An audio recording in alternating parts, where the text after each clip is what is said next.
Libo. It's been almost 8 years since the scandal at School 57. Several principals have come and gone in that time. But the majority of the teachers have remained, including Boris Meyerson's wife, Lyubov Igorevna. And it's not clear much has changed. I wanted to know whether the school went through a reckoning after Meyerson's alleged crimes became known. How do staff protect students from predatory teachers? Is everyone safe? And what is considered safe in that environment? My producer Nastya wrote multiple times to the current principal, Anna Vakhneeva, to request an interview. Anna read those messages but never responded. It's like the school still has that Soviet-era mentality of a fortress besieged. Like if it doesn't acknowledge the problem, it doesn't exist. That strategy seems to have served its leaders well for a long time. I've told you about Sergei Mendelevich, the former principal who knew about allegations against one of his staff. He seems to have known about them at least since 2004, 12 years before Meyerson finally left. The topic of School 57 brings up very strong feelings. This is Nina. She asked us not to use her real name. Nina is a former biology teacher at School 57. She worked there from 1998 until 2004. Let me put it this way. Why did you resign? I gave birth to a child that was severely allergic to everything on earth. That was the first part. Secondly, I certainly wasn't going to be working under one roof with a pedophile. At what point did you realize that you were working under one roof with a pedophile? I had wonderful students. I was teaching 5th grade. When I started there, I wasn't exactly a young girl anymore. No, I was probably about 28 or 30 years old. I can't say anything bad about School 57, because they were wonderful people, absolutely wonderful people. I had a marvelous circle of adults and children. And it all worked absolutely wonderfully for the first 2 or 3 years. And there was a little girl in the 5th grade. She had a very discerning way of looking at the world, a very beautiful, very interesting little girl. She had really great parents. They were very nice. And then they moved on to the advanced placement classes. We know the girl's name, and we contacted her for comment. She didn't want to talk about her school days. But I think it's important to relate Nina's memory of the girl's experience. Nina says that some years later, when the girl was in the 10th grade, she complained to Nina. She said she was finding her studies difficult because her teacher, Boris Meyerson, was behaving strangely. And she told me that this man was just sick. I didn't even understand who she was talking about. I mean, whatsoever. But her classmates were arguing over who should be sleeping with him. And I didn't understand that they were serious. I didn't even remotely get that they meant it literally. She gave me this look, and the whole conversation kind of died out. In the end of spring, in 2004, School 57 had prom. The next morning, Nina got a call from the girl's mother. And then she called me in a rage, just completely incensed. I started trying to figure out what was going on because I couldn't even begin to imagine. Nina told me she found out that 2 schoolgirls, including the girl who felt uncomfortable with Meyerson's behavior, had spent the night with 2 teachers. One of those teachers was Boris Meyerson. That other former student also declined to speak to me. And I was absolutely furious because everything had fallen into place. I spoke with my coworkers. I screamed my head off. I was just sobbing, wailing, blubbering. I don't know what was going on with me because everything just became clear. Are you out of your minds? And I was screaming. I was sobbing. I was just saying that we should just remove him. What's the problem with just removing Meyerson? And then I would go to Mendelevich and talk to him about it. Because what is this?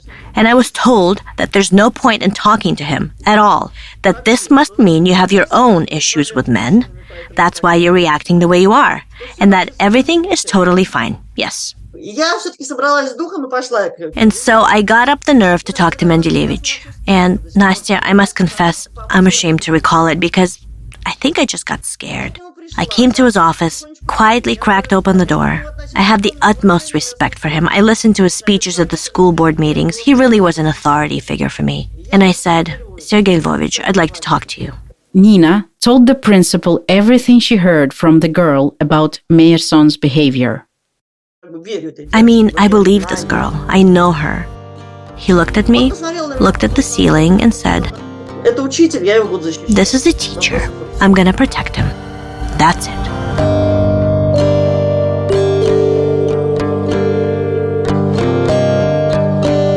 This feeling of absolute existential horror, just the absolute horror of realizing that these people are not at all who you think they are. Feeling like the world is crashing down while people you trust are telling you that everything is completely fine. 6 months later, Nina resigned from School 57. Because this was a place where my definition of good and evil did not apply. The fact that you could treat kids this way, well, I shot out of there like a cork from a bottle. I can't say I did anything. All I can say is that I saw stormy skies and I ran for the hills.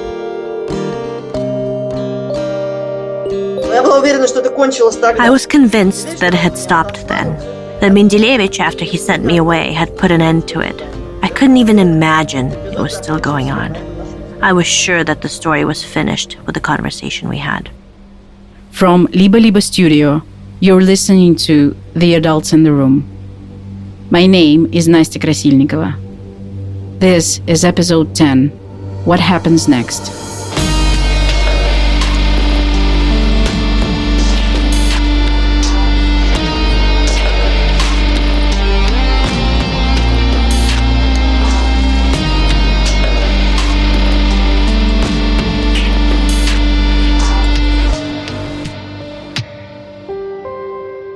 As we know, the story wasn't finished, and it still isn't finished. The alleged victims of Boris Meyerson and the other men in this series are still waiting for justice. I asked Rose, Alice, Rebecca, Alexandra, and Igor what they believe Meyerson deserves. This is Rose. I don't know what he deserves, to be honest. I certainly don't think he deserves going to prison in Russia, but I believe that nobody deserves going to prison in Russia. It's a very difficult question. I think he definitely deserved everything that happened to him. I think he deserves more than that, but I can't put my finger to a precise things that I want to happen to him or whatever. And this is Alice. Of course, I want Boris Meyerson in the next life. If we can arrange the case of next life for Meyerson, I want him being like very ugly slug. Actually, I like slugs. I do not want this for him. I want him to understand their guilt, but we already discussed it with you. I think it's impossible. So I think it's important to put him in jail. I also had conversation with my parents. I mean, they felt that it's their guilt not to understand what's going on. I do not feel it in this way because Meyerson, during meetings for parents, he was kind of good in making impression of being responsible adult. So maybe it was not so obvious for parents what's going on inside school. Anyhow, I still very angry to all persons being yeah, of course Meyerson was bad, but school is good. No, it's not good. This atmosphere of possible violent non-responsibility and very, very damageful things, it was in every cell of this school. And yeah, that's what I really hate, the fact that many teachers stayed at school now as they continue to teach. Rebecca lives in Boston with her husband. While I worked on this investigation, she got a job at MIT. She starts in July. I mean, I know about some of those men, like Meyerson, for instance, that he continued doing what he was doing after he left. Yes, he has less opportunity to do what he was doing, but he still does it. So, like, I'm not okay with him being out and potentially doing it. The same goes for Mark. Mark has even more opportunities to do what he used to be doing, and I am completely not fine with it. So, yeah. And I'm not even talking about Serezha. Serezha is Sergei Arkhipov from the previous episode. Serezha is like nothing changed for him, and the guy is fucking maniac. Like, I don't think he's continuing to do what he used to be doing. So that's one thing, and I tried different ways to get, especially Mark and Mirson, I don't know, put in prison, etc. I anticipate now that people would be asking me like, oh, but are you not sorry to break their lives? Do you really think they deserve it? Oh, I think they deserve it. I will be celebrating the day when I break their lives. Another motive, I'm sure that among like Russians, not only Russians, people who are now abroad in academia and who might be listening to this podcast and who will be saying that, oh, that's not an issue. She didn't really have a trauma. She's just a bitch. Well, among those people, there will be people who are abusing girls. And even if they don't feel from this podcast that it's not good to abuse girls, they will at least feel that they might end up in a similar podcast themselves. And I think it's great. They should feel that. Alexandra's views on Mirson have changed over the years. We always talked about how we didn't want him in Russian prison, and I think this was a mistake too. Do you think it's fair that he right now is living his almost normal, I think, life here in Israel? Hard to say. I don't think he's living his normal life. His normal life was 25 pairs of eyes watching him speak and following him. And I think it's the main thing that life has taken from him. Also, it's hard for me to talk about fairness because I can't think of any usage for this term here, because the only thing being fair for him to be abused as a child in 10 different lives or dozens of different lives, because fairness is balance. So in our discourse, we only wanted him isolated from children. And we had this idea that nobody deserves Russian prison. But meanwhile, we didn't know that he is harassing new people every year. Of course, if we had, I would probably never say that Russian prison is not a tool. It isolates. Here is Igor. I think what we should have done is that we should not have gone to the school board at all. We should have gone to the police with all those 14 testimonies, right? And I also want to mention that none of those people, except for me and Rivka, came out, right? This made me very angry back in 2016. Of course, I cannot demand such things from people, but, if 14 people would have stood up and said, we are those children, it would have been a different story. I think we were very kind to Boris.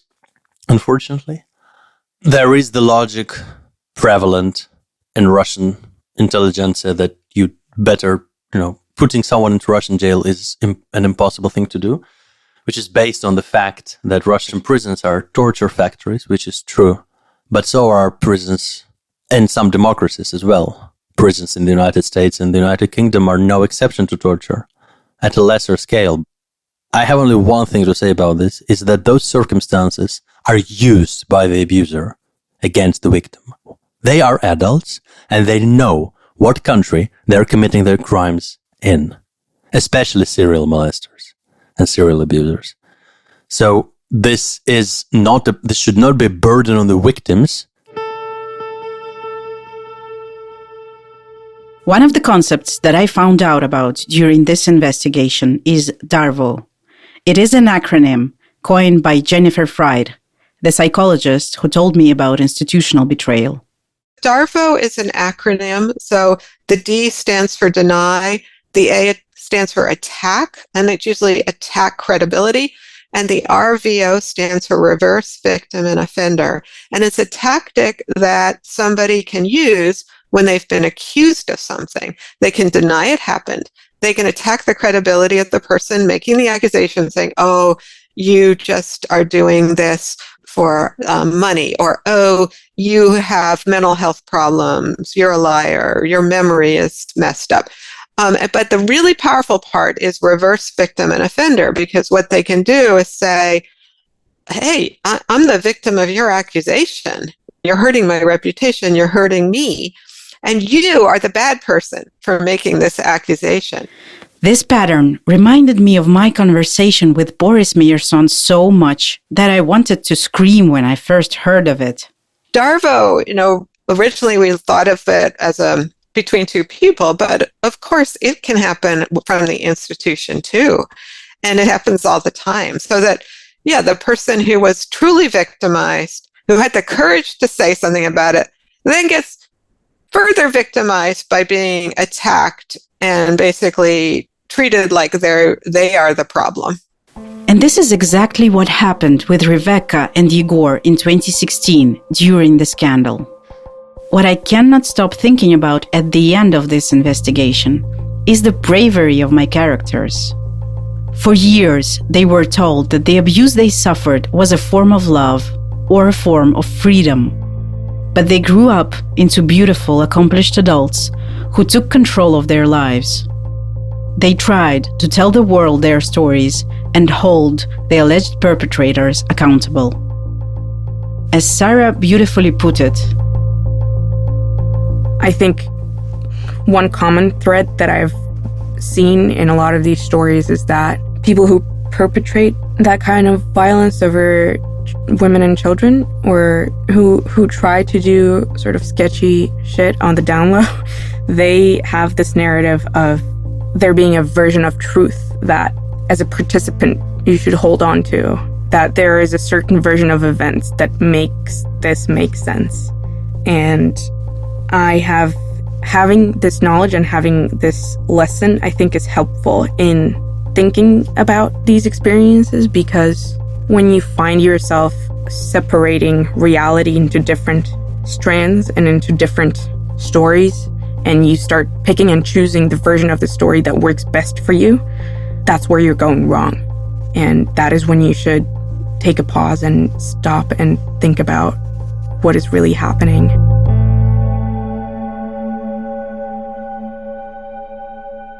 Alice told me that her recovery wasn't just about understanding what really happened, but also about finally sharing that experience with other people. 4 years ago, I cannot imagine myself saying about this experience to anybody. And now I can say it calmly. And I hope that after projects like this, more people will be able to share this experience, maybe not in public space, but even share with persons around you. Because life without possibility of even saying, pronouncing your experience, it's a lot of pressure inside when you are unable to say something, to share. I do not know if this investigation will change things, but I certainly hope it does. In covering gender-based violence in an authoritarian country, my capacity is limited. I can only collect stories, check facts, and publish. What anyone does with that information is out of my hands. Yet, I still hope for a world where the well-being of women and children is a priority, where institutions care for those who rely on them, where powerful people admit to their mistakes, and where justice is possible. Russia is falling deeper into darkness every day. Its leaders think they can solve their problems through violence. I do not agree. And this investigation is one way of loudly saying so. And just one other small thing from Jennifer Fried. The only way change happens is people keep trying and keep trying and keep trying, and it can be very discouraging and it can take time. There's no guarantee it will work, but change does happen. And when you look at the history of civil rights movements, they take time and, lots of setbacks, make a little progress, get a step back. One of the things I've learned is you never know when something you do that seemed like it had no effect, seems hopeless, but you actually planted a seed that maybe 15 years later will blossom.